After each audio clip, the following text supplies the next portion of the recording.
Now on CHM Revolutionaries. One of the things I really tried hard to focus on was I wanted everybody on my staff to be able to say, Hennessy, that's a really stupid idea. Don't do that.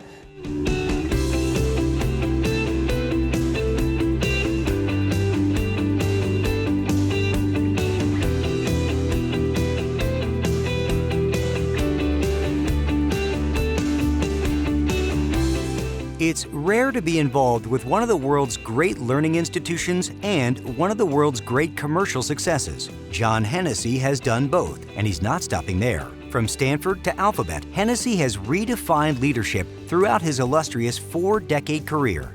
Joining him to discuss his latest book, Leading Matters: Lessons from My Journey, is Lumilab's Marissa Meyer.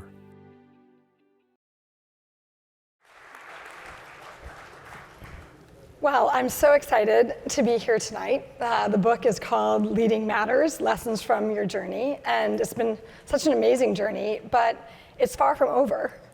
And so I think the question I'd like to open up with, which I know it was shared by members of the audience, is why this book, why now?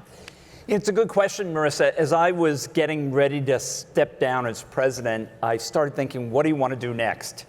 Well, I had a lot of people who wanted me to go on additional corporate boards and do things like that. And I got some really great advice from Bill Meehan, the former head of McKinsey on the West Coast. And he said, you're not going to be happy if you're doing a bunch of little things.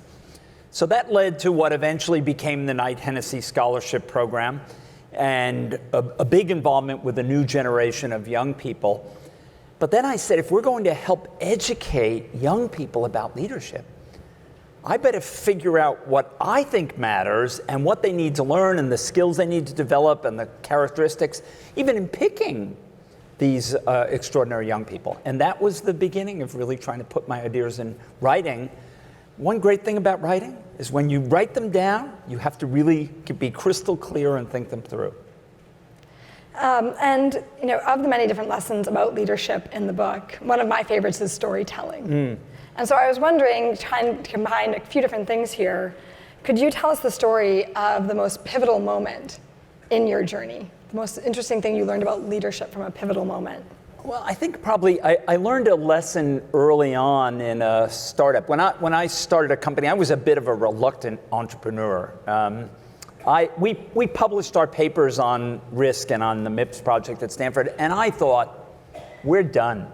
These are such good ideas that all the computer companies are going to pick them up. That didn't work. So we eventually were convinced by a famous computer engineer, Gordon Bell, one of the people who had been instrumental in building DEC to start the company. But we didn't really know what we were doing from a business perspective. So we went out, got the company started, began to get customers, it grew, and it simply hired too many people early on before the revenue really started coming along. So we had to go through a layoff. Small company, 120 people, you've got to lay off a third of the employees. It was torturous. I mean, you basically, everybody knows the people being laid off. And then the CEO says to me, he says, we're going to do the layoffs early Friday morning. Everybody will be gone by noon. And at TGIF on Friday, I want you to get up and talk about how this company is still great and we're going to be successful. I said, thank you. But I realized that was the moment you had to rise to the occasion and figuring out, telling the story of why this company could really change the computer industry and could have dramatic impact. That was a good lesson for me at that time. And then later on, you run into disasters all the time. Certainly in startups, you run even large institutions, the financial crisis which set the university back. I drew from that later to help me figure out how to guide things through. Another one of the traits you talk a lot about is humility in leadership. And obviously one of the biggest ways that humility is learned is through mistakes and failures. What has been some of your biggest mistakes and failures? And what have you learned from them? Starting a company without knowing anything about how companies are financed, or if you had asked me when I started the company what fraction of the revenue should go to engineering, I would have said, well, at least half. I mean, I sort of, well, you don't need salespeople because great products sell themselves. And so that was I made a bunch of mistakes there, I think. But I learned them the next time around. The next startup, I understood a lot more, and I could advise students much better in that process. You know, I'm a big believer in trying things that are really bold. And you look at Stanford's history, the university has been made by people who did big things. I mean, building a linear accelerator in the foothills starting in the 60s, but in the 1970s, at a time, who would have thought of doing that? And yet, 6 or 7 Nobel Prizes later, it looked like a really good investment in the future. So try bold things. We had this opportunity, an invitation from the mayor of New York, who was then Bloomberg, to think about building a campus in New York City on Roosevelt Island, in some old space, an old hospital that was being shut down. I thought it was a tremendous opportunity to think about the future of universities and whether or not a university could be in 2 physically separate locations. And two great centers in the United States, right? The Valley here and New York City, right? The center of finance and fashion and media. So I said, well, let's try this. And I got it took a long time to get the faculty organized about the idea. And they were supportive, but they had some fairly strong guidelines that we had to adhere to. So I knew that we needed to achieve those. When it came time to go into the final negotiation process with New York, the city wanted things that we couldn't guarantee without violating those guidelines. So I was in this position where if we pursued it further, I would really have to lose faith with my faculty and break their trust. And so I concluded I couldn't do it. And we invested a lot of money. It was a lot of effort, but sometimes these things don't work out, and you've got to kind of pull back and reorient yourself and change direction. And on that note, there are lots of business theories and also theories about how to run institutions that become really popular and then fizzle out. What are some of the lessons you've learned that you feel really stand the test of time in terms of leadership and how to build a strong institution or a strong company? Well, I think one thing that really stands the test of time is some notion of authenticity and trust. I mean, if you think about your experience at Google, for Google, the fact that users trust its search and that it's not going to bias search and that it's going to give the right result is absolutely crucial to the future of that company. And from the beginning, saying that we're going to give you the search results in what we think is the best order, not what necessarily reflects what some advertisers paid us, has been absolutely crucial to building that commitment. Often, I think people, especially when they start in leadership positions, don't like to be honest with people, particularly about difficult circumstances. None of us likes to tell somebody who's working for us, you messed up, you're not gonna be successful, you need to change how you're doing things. No one likes to deliver those, at least I don't know many people like to deliver those messages. And so learning how to do that and learning and if you don't do it, you come to realize that you could have intervened, you could have coached that person into a successful situation. And by failing to do it, you actually contributed to their failure by not reversing the situation. And that's a hard lesson to learn, I think. You talk a lot about the different leaders who've influenced you. Abraham Lincoln, Benjamin Franklin, Steve Jobs. Who are some of the contemporary leaders and rising stars that you feel are poised to fill that leadership role for the next generation? Well, Marissa Mayer. I mean, I love that we have a new generation of women technology leaders who really are experts in computer science. And when she says that she taught that many students, she did teach that many students, and she's a hero to those students. I mean, I'm just delighted to see finally the rise of more women in computer science in our field. I mean, this is just delightful. It's taken a long time to building, but you were one of the early ones as things really began to change, and I think that's terrific. I admire I admire how Bill Gates has reinvented himself as a philanthropist, a great philanthropist. I think that's a really terrific way to, first he's a great entrepreneur, and then he turns around and becomes a great philanthropist. I think lots of young entrepreneurs are just learning how to do this. The one thing that scares me a little bit about the Valley is I hear too many young people talk about how they're going to become a billionaire before they're 35, as opposed to how I'm going to build a great company that delivers great value to its users and its customers. The latter makes a lot of sense. The former is really scary. Absolutely. Do you think that entrepreneurship can be taught? You talk about how entrepreneurs learn. Is it something that can be taught? How is it best learned?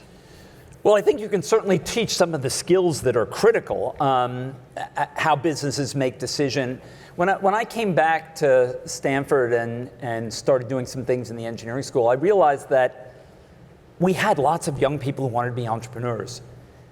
We should build an educational program that helps them understand how to talk to a venture capitalist, how their company's going to be evaluated, how to put together a business plan, how to read a balance sheet. It's not rocket science. If you can do computer science, you can read a balance sheet easily, right? So it's just terminology and vocabulary. So Jim Gibbons had begun before that what became the Stanford Technology Ventures Program, but we really tried to expand that to serve our students. It doesn't teach them everything. There's an experiential component. You do have to actually go do it.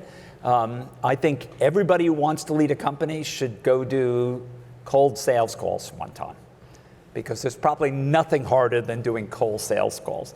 But it builds your confidence, it builds your ability to interact with customers.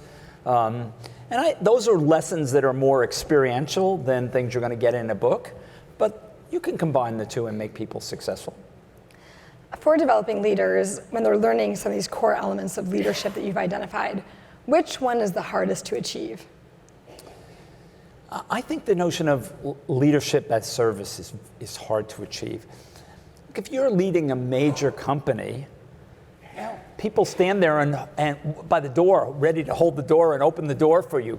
They put you in a position where they try to surround you with people. They give you a lot of power, a lot of opportunity.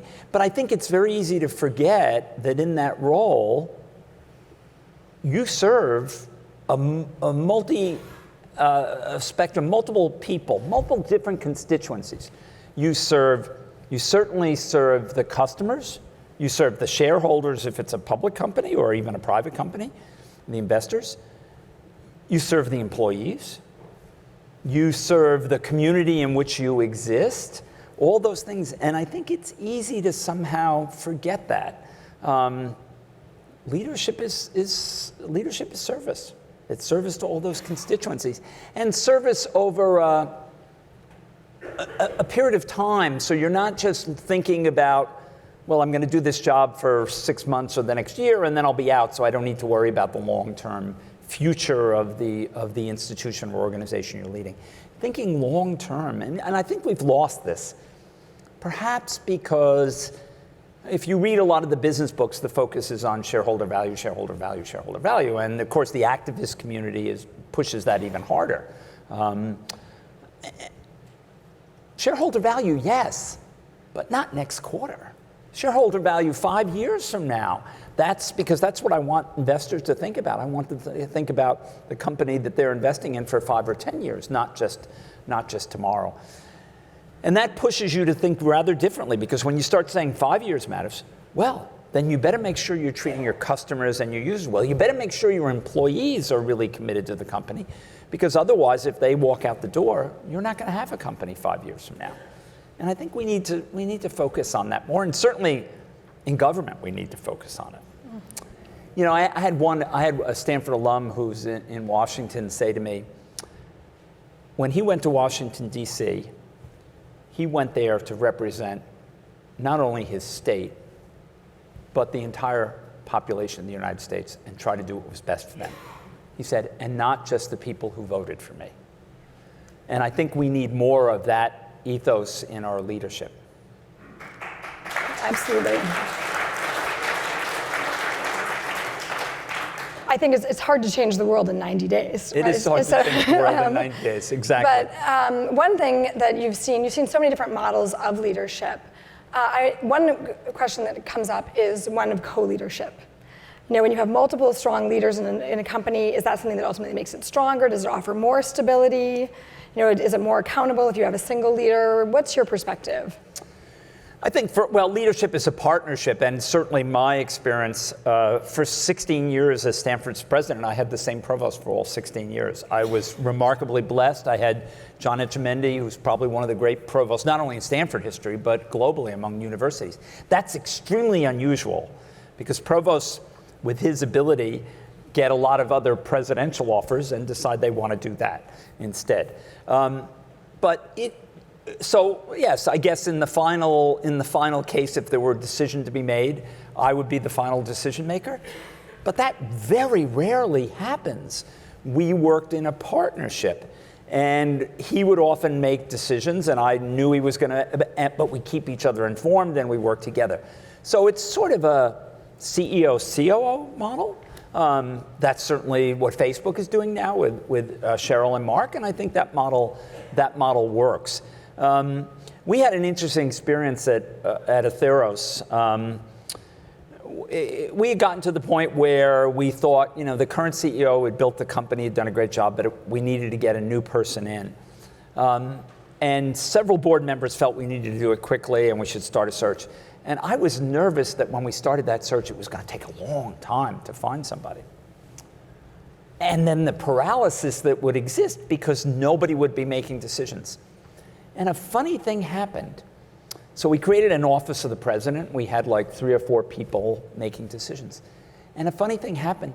The company actually started making decisions better and faster. Now you'd say, why? That makes no sense. Well, it turned out that the CEO who we had decided to replace was not making the kind of decisions that were really crucial as quickly as they should be made. And so we're doing this search. We can't find the right person. Then the 3 of the people on that team, that Office of the President team, come to us and say, we have the right person. It's number 4 on this team, and that's the person who should be CEO. And we did it, and it turned out it was exactly the right decision, and it worked out well. So normally I'm very nervous about 2 heads, 2 in a box, but in some cases it can work. One of the things that sort of comes to mind as you talk about that is a good crisis is a terrible thing to waste. Absolutely. And one of the things you talk about in the book is necessary risks. So what role does risk play in a leadership journey? Well, I think if you become very risk aversive, then you're never going to do anything very big. And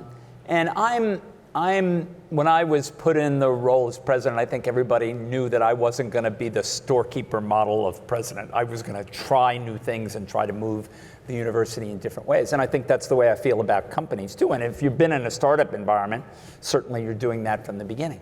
So risk is part of it. The great thing about the Valley is you can fail in the Valley and come back, provided you were seen as taking a smart risk. And there's stupid risks in life. Those you should avoid. I walk around campus and I tell all those students without bicycle helmets, there are stupid risks in life, and you're showing one right now. But I think you've got to be willing to embrace risk. If you become so risk aversive, you're condemning yourself to lots of little things. You, from your vantage point, gotten to see so many different types of leadership models and what works. Now focusing in on Silicon Valley, does Silicon Valley need its own type of leadership? Do you think there are things that are universal? Are there particular flavors that seem to work better in technology or in Silicon Valley particularly? Well, I think since the Valley is so steeped in innovation, that's become a key aspect of it. Clearly, our companies have become even more technically edgy than they ever were, and I think that's changing. The new generation of leadership is more technical than it was in an earlier era where you had people coming through other routes, right? Sales and marketing or other things. But I think we're in a different era. When I started here in the Valley, we built products for other tech users and products for the business community largely. Now we build products that touch virtually everybody's life every single day and impact it in important ways. That requires a different vision of the role of the company than just being this little tech company, I build X. And I think we've really seen that come to fruition recently. And it's going to require a more thoughtful kind of, and some difficult wrestling with issues. I mean, just think about the issue of, we're a country that believes in the First Amendment quite strongly. Well, if you believe in the First Amendment, then I guarantee people are going to publish things that you think are erroneous, that are hate speech, that are all kinds of things. And that's going to be a really difficult thing to grapple with. So we've got hard problems, I think, ahead of us as we've become technology. The internet is the publication vehicle for the world now. I was at a dinner last night and we started talking about some of the employee activism that's out there, which I think in many ways is so inspiring and really forces institutions to take a hard look at what they're doing and how they're conducting themselves. What do you think is the right recipe for leadership in the face of employee activism, sometimes which is really well-founded, sometimes which is maybe off base from where the company wants to be? What's the right way for a leader to handle that? Yeah, that's a very good question. One of the great advantages of being in a university is nothing is secret. Everything's out there. And your largest population, your students, they make employees look like calm, sedate people. Because the students they're passionate about changing the world. And they often approach it with a lack of knowledge or naivete, but they're passionate about doing the right thing. I think, as you know from your time at Google, getting the employees really knowledgeable about the company and where it's going and what it's thinking about and how it's wrestling with problems really empowers them and makes them committed to the mission. When that activism then goes beyond the bounds of the company and leaks out of the company, thereby harming the company or disclosing information that wasn't ready for public consumption, then that's going to be damaging. How you balance those things, that's, I think, what has to be figured out. Another one of the hot topics of the day is obviously gender. Yes. What type of role does gender play in some of your leadership recommendations and insights? Does a different model work for women leaders than for male leaders? It may. I mean, I think. So first of all, thankfully, there is a dying breed of men who are uncomfortable with strong women. But for many years, that was a real problem. And you would see this in interviews where people would be interviewing people and the comments on the woman applicant would come back, she's too aggressive. Have you ever seen this written about a male? He's too aggressive in his planning and how he's going to take the company forward. They didn't do it. Now that breed of people who think that way, I think is vanishing over time. That's a healthy thing.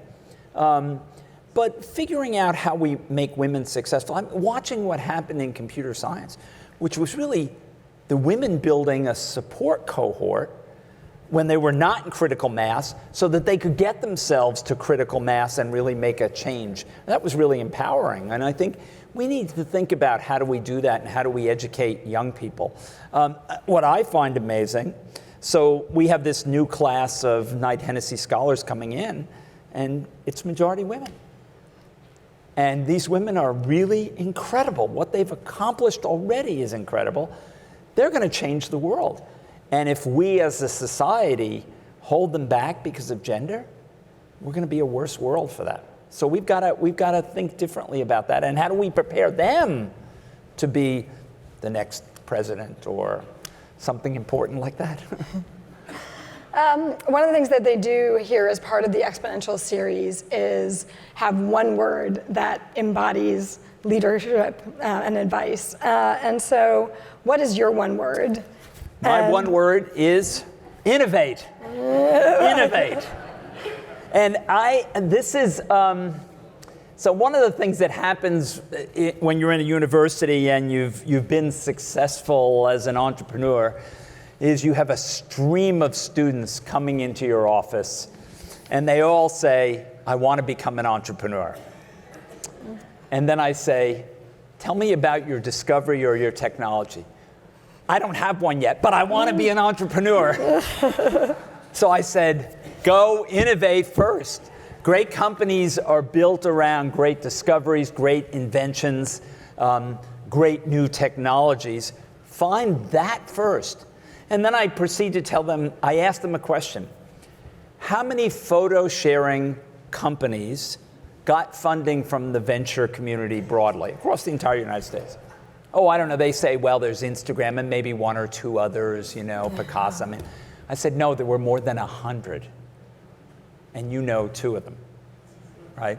So you've got to think about innovation. You've got to think about how you do that. And I think that's always been my mindset when I was running the university. I mean, universities, it's very easy for universities to get trapped in the past. After all, they are the preservers of past knowledge and learning. But if they don't go forward, if every day isn't a new first day thinking about what you could do next, then they'll be condemned to be like museums that don't do new things, or places that are just old and contain that information. There's a role for that, but that's not the future. Innovation is a great jump-off point to Alphabet and Google. And I thought I would offer a story in terms of John's involvement at Google. Today, obviously, was the Eventbrite IPO, and that always takes me back to the day of Google's IPO. And I remember the morning of Google's IPO, it was August 2004. We were there for the ringing of the bell, or the opening of the market at NASDAQ. We were back, sort of backstage in their little holding area. And we knew at that time we had to add board members. And so there had been this whole recruiting effort to add board members, but we didn't really know who people had gotten. And so, that day, Larry and Eric were like, we added this person, we added this person, we added this person. And I remember then they were like, and we got John Hennessy. And I think it was really pretty amazing, because obviously Google had been this amazing story, but given that we were on the juggernaut, the fact that you joined the board, they were like, we really made it, like Google's gonna be something. Yeah. It was really wonderful what you've done for the company and the role on the board for all this time. I guess now almost more than 14 years. Yeah, it's been great. It's been great. I mean, it's a company that has such great values around innovation and driving itself, and excellence, a kind of core value. And now you get to be there as chairman. So talk a little bit about leadership at Alphabet. What is the current leadership challenge that you're facing? Well, I think we're all facing this big question of look how quickly tech has gone from the darling of the world to getting blamed for everything. Mm-hmm. Neither one of these was right. It was not the entire darling of the world, nor is it to blame for lots of the things that simply get amplified by the way in which anybody can publish things and put them out on the net now. I think for us, we worry a lot about innovation and keeping that innovation cycle going and figuring out what the next bold thing. I remember the discussion on the board when they decided to buy YouTube, and it seemed like you were going to pay more than $1 billion for a company that hosts videos that people make at home. Of cats. Of cats, of... I was in that meeting. If you've never seen the Does It Blend videos, go watch them. A bunch of guys drop things in blenders and crunch them up, including iPhones and everything you can imagine. I was outside that board meeting. There was a lot of discussion of cats and blenders. Cats and all this, and nobody pays anything. Well, so I still remember a conversation we had where the remark was made that video is to the next generation what email and text was to your generation. And boom, that was it. So you could immediately, but doing those kinds of innovative things, that's what's going to keep the company growing and healthy and looking at new things. So I think we think a lot about that. And clearly the restructuring of Alphabet was to try to think about a problem that's plagued, I think, every successful startup company, which is how do you do new things and keep them out of the budget battle for enhancements to the existing product. You have to do both somehow, but putting a little fence between them helps protect those new things as they develop. That brings me to my next question, which is Google for a long time was notoriously flat. Yes. In its overall hierarchy. Yes. When should a company be flat, and when does a little structure or a little bit of hierarchy help? So flat works up to a given size, and then I think things just become too complicated, require too many decision levels if you flatten it out, and you can't have a meeting. If it's really flat, you have to have a meeting with 35 people at it. Meetings with 35 people don't reach conclusions. So you need to think about a different way to organize that hierarchy without impeding the information going up and down the hierarchy. That's what's really crucial. But when you start to get 10, 20, 30,000 employees, if you don't have a hierarchy and a way to subdivide responsibility, you're not going to be able to move. I want to transition now well, actually, I'm going to transition from Alphabet to Stanford, because it's interesting that you've been involved in one of the biggest commercial successes in the world, Alphabet, and also one of the world's great nonprofit institutions. How does leadership change, and what is it like, comparing and contrasting those two entities, and what it feels like to lead them? Well, I think they both have some common things. Somebody once asked Eric Schmidt how he thinks about running Google when he was the CEO, and he says, I think about running it the same way Stanford is run. And what he meant by that isn't necessarily some of the chaos that goes on in a university, but what I think he meant was focus on two things, innovation and excellence. And those are two core values that both Alphabet and the university share. What's different? Well, look at the rate of growth. In the time I was president of Stanford for 16 years, the budget grew by about a factor of 3, and the headcount grew by about a factor of 2 over that time. In 14 years on the Google board, the budget's grown by 35 times, and the headcount has grown by 30. Google's quarterly revenues are equal to Stanford's entire endowment built over 125 years, and it's 20 years old. I mean, the pace of change, the way at which innovation goes. And I think this is going to create an interesting time in our industry, because some of the interesting research problems have to be tackled in the context of these large companies. They have the data, and they have the computational capability. And so we have to rethink the relationship between our universities and how they're going to work with companies if they're going to continue to be important contributors to pushing this technology forward. Continuing on that notion of universities and Stanford in particular, I'm guessing there's many entrepreneurs and engineers in the room, but probably no other university presidents. So you've talked a little bit about what it's like to lead a university, but tell us a little bit about what a day in the life of a university president is like, from first thing in the morning to last thing at night. Yeah. So I get up early in the morning, usually between 5:15 and 5:30. I never set an alarm. I haven't had to set one for the last 20 years, except when I'm jet lagged, except if I'm flying around the world. But otherwise, I don't. So I get up, I make a latte first thing, listen to the news on my Google speaker, and then generally make a quick pass over email and the news just to see what crises. And then I found that I needed to get much more focused on getting exercise in. That you get a lot of stress in these jobs. Any of these leadership jobs are very stressful. It's very easy to not worry about your health and your wellness and things like that. So I became, and I had to put it in my calendar and stick to it. Because otherwise, it's very easy to go start reading your email, get tangled up in something, then you turn around and it's time to get ready for your first appointment, and you didn't get your exercise. So I became really religious about that. Then my days would vary a lot. If I'm a person who, if I'm getting ready for a big presentation, for example, or I have to write something, I lock the morning down and I take the morning to do that, because I really find having at least 2 hours of really focused time forces me to really get it done. But then I'd have a range of appointments, and they could be people from, low Stanford people, my own team that was working with me. I did a lot of management by walking around. One of the great things about being president of the university So you become curious about any research that anybody's doing, you call them up and you say, I'd like to come over and visit your lab and see what you're doing. They love it. They love it. They're very happy to show you what they're doing and what's going on. And often that gives you insights and you say, wow, that's really great stuff. We ought to take some of our little presidential money and put it behind that research because it's really groundbreaking. So I did a lot of that while I was president. And I did one other thing I did. I made a decision early on that I needed to stay in contact with the faculty.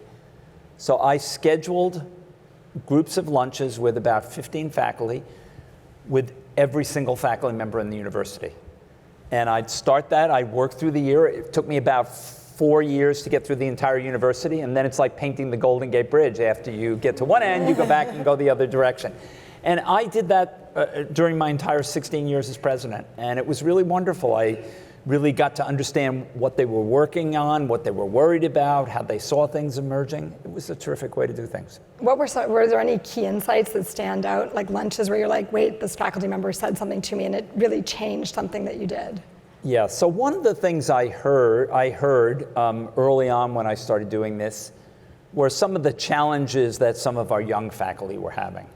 And it seemed to me that in many cases, faculty members who were minorities or women were seeming to report more challenges than the men were reporting in these. And that got me thinking about cultural issues and what kind of support we were creating for people, how we were helping them balance their work life and their career. Being an assistant professor is an extremely demanding time commitment.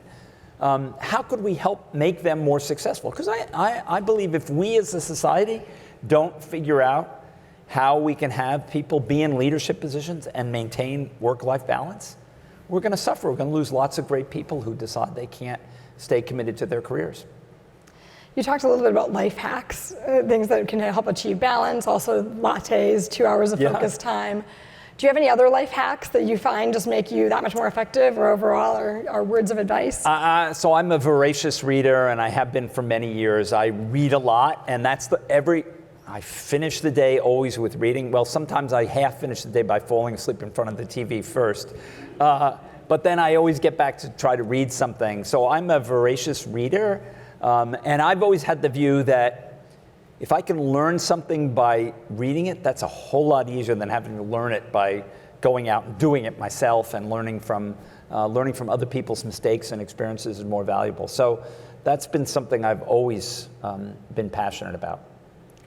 I'm going to ask you what was your best day as Stanford president, and then also what was your worst day? So you can take them in either order. So my best day, we made a decision to make a major enhancement to financial aid because we discovered that many students, particularly from lower income families, were not applying to the university.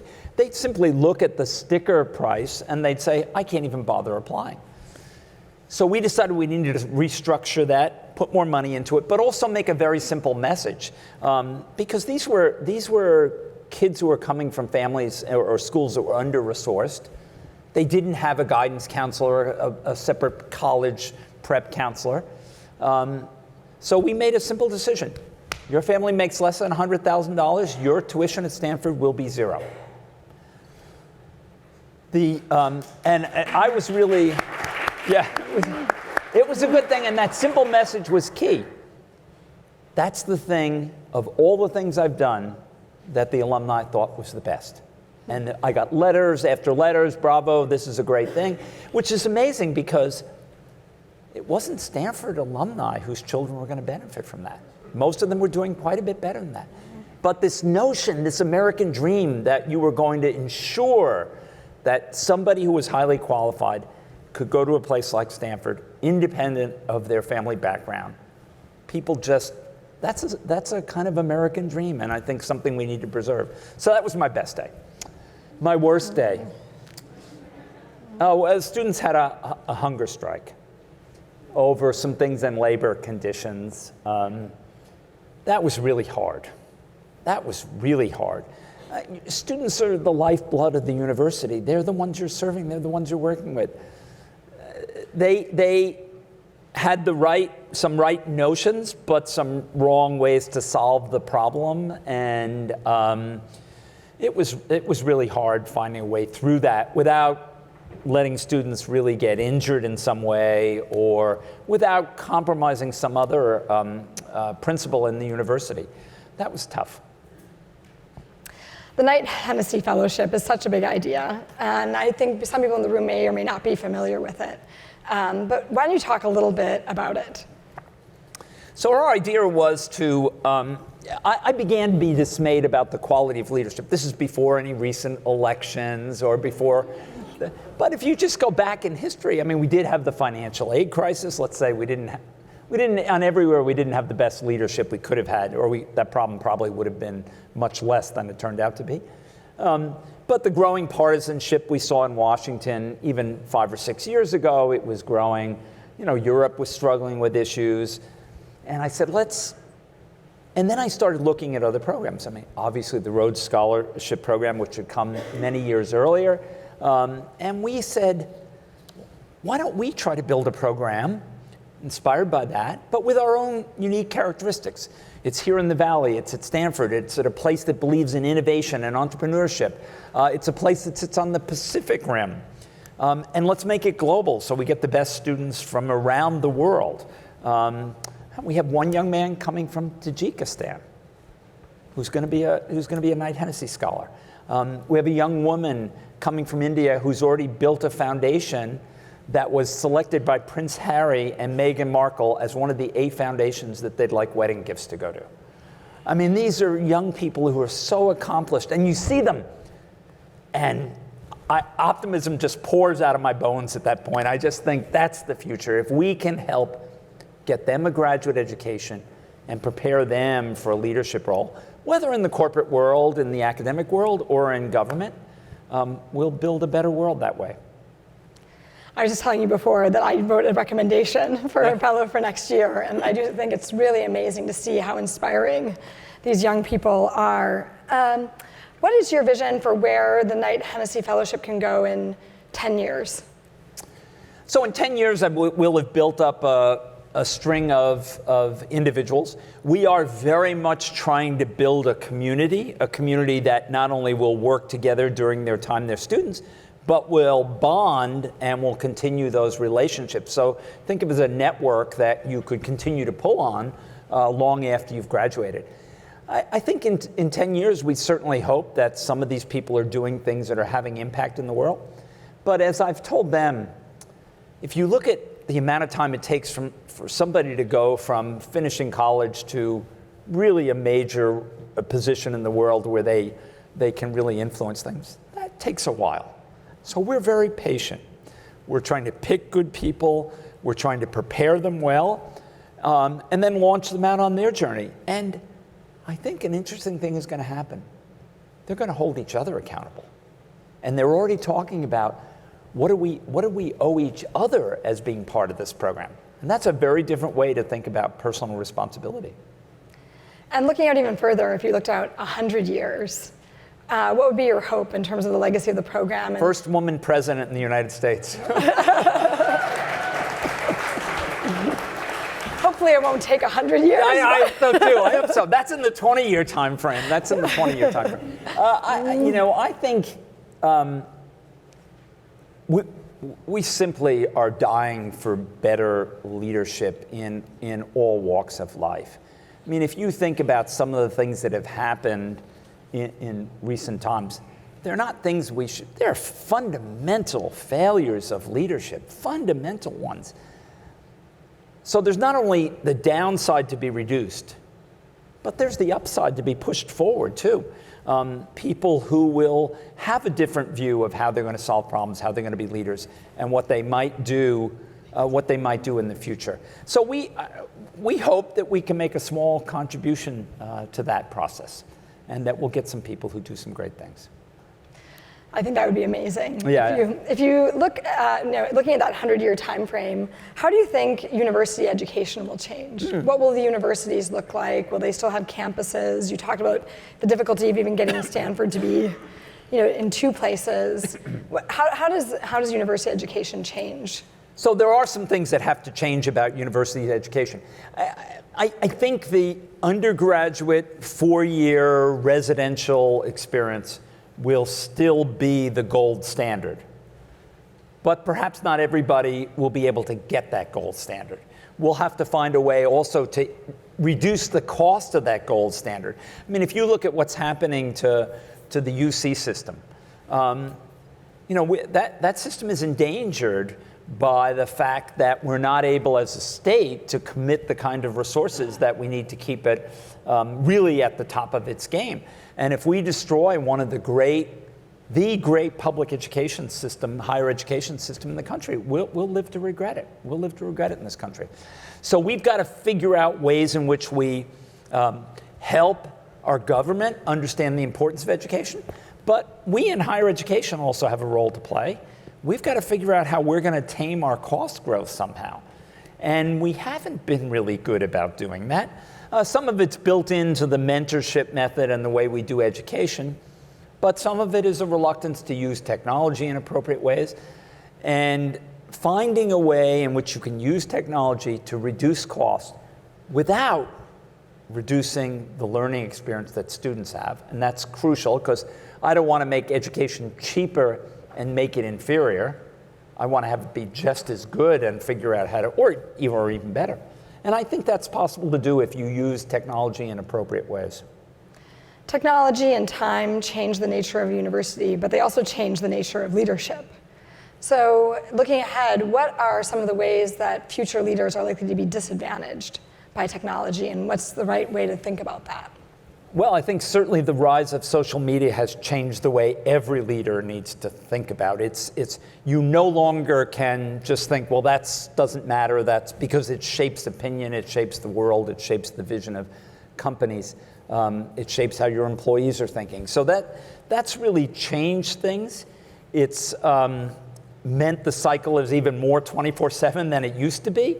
And that's causing leaders to have to change how they approach things, how they communicate with employees, how they communicate with their customers.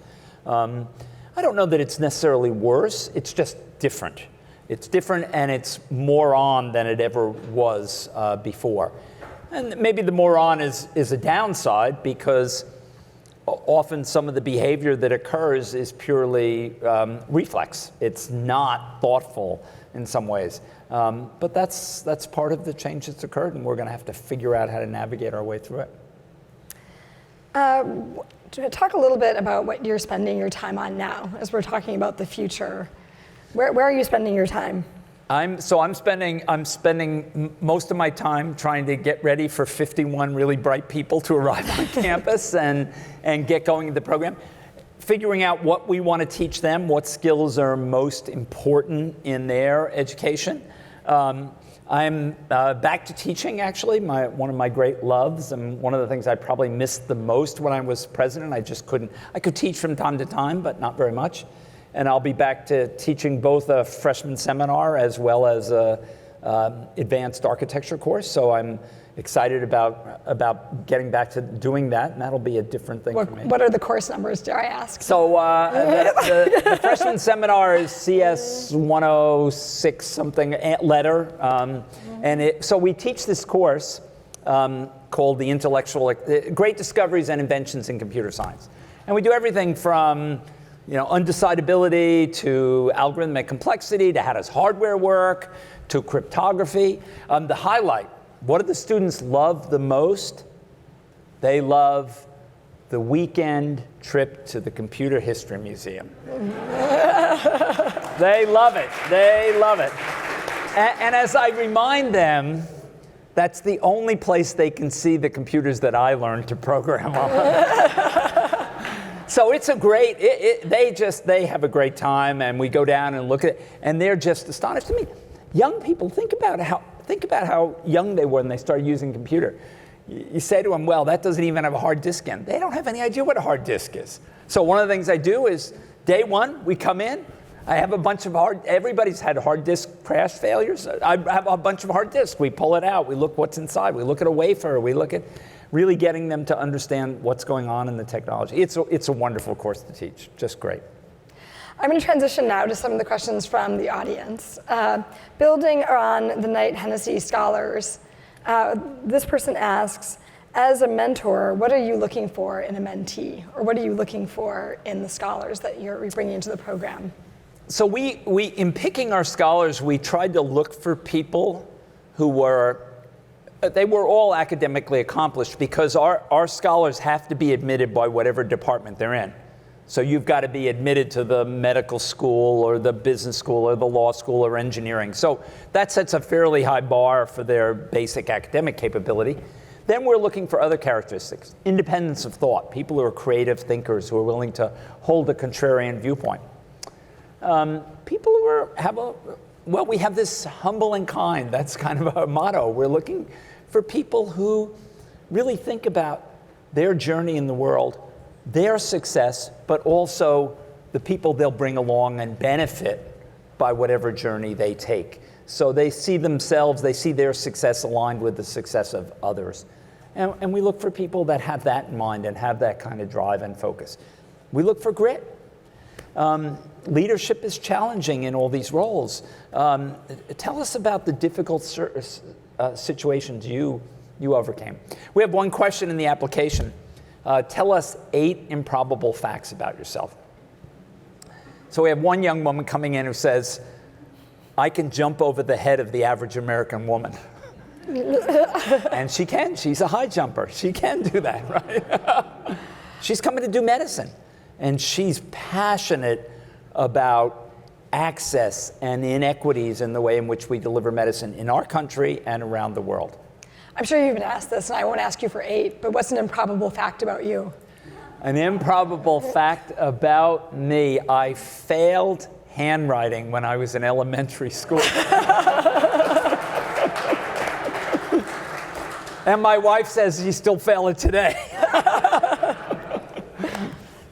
Going back to the theme of entrepreneurship, Ray Kunita asks, entrepreneurs have so many demands on their time. How do we encourage young leaders to think about civic responsibilities and inspire actions for the common good? Yeah, I know Ray for many years. It's a good question.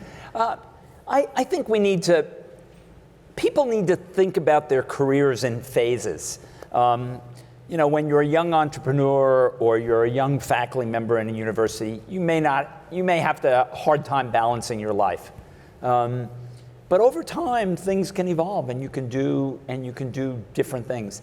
When we were talking about this program, the Knight-Hennessy program, I said to Phil Knight, I said, look, we want to produce leaders in all walks of life, but we want to produce people who are going to leave the world better. And if we happen to get a young scholar who becomes the next Bill Gates, becomes a highly successful entrepreneur, and then turns around and becomes one of the world's great philanthropists, that's a big success for us. The next question builds on the theme of kindness. Social media has raised the immediate need for schools to produce more kindness and more inclusiveness. What do you think needs to change in education to foster these human qualities in greater proportion?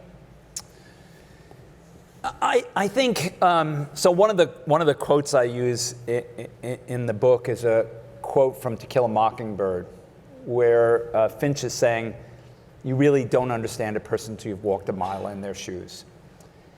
And I think part of what's happened in social media is that people will say things to people in social media or in Yik Yak. Thank God it's gone away. I mean, in situations like this, they would never sit across the room from somebody who they had met and been introduced to and say that same thing to them. I think we've got to break down in role models. I mean, I was taught you don't call people nasty names. End of discussion. You don't do it. We need people who don't do that. And we need that kind of role model in our young people. We need to model it. And we need to have it. We need to have people appreciate the fact that people come through journeys in different lives. They come from different backgrounds. One of the experiences that really shaped me at one point, I was in India visiting alumni in India, and one of our alumni said, would you like to come along and see the community work we're doing in the slum that's right near our factory? And I said yes, and I met they were educating young girls, and they were teaching them English, because if they learned English, they could get a job in a hotel or as working in an airline or some other place. And I met these two young girls, cute as buttons, and they said, well, would you like to come back to our house and meet our parents? And I went back and met them. And they had a family of three that lived in about 75 square feet of space. They kept it immaculate. Everything was put in its place, and there are very small belongings there. And the young man, the father spoke Urdu, so somebody was with him was translating. And he said, I want to work hard because I want my daughters to have a better life than I've had. And you realize this is universal. It's what all parents want for their children. So the fact that they live a life of poverty and we in the West live a life of privilege, don't we owe an obligation to them to try to see that we build a better world for their kids as well as our own? Absolutely. Thank you. Bringing you the experts, change makers of the digital age. This is CHM Revolutionaries. Join us next time.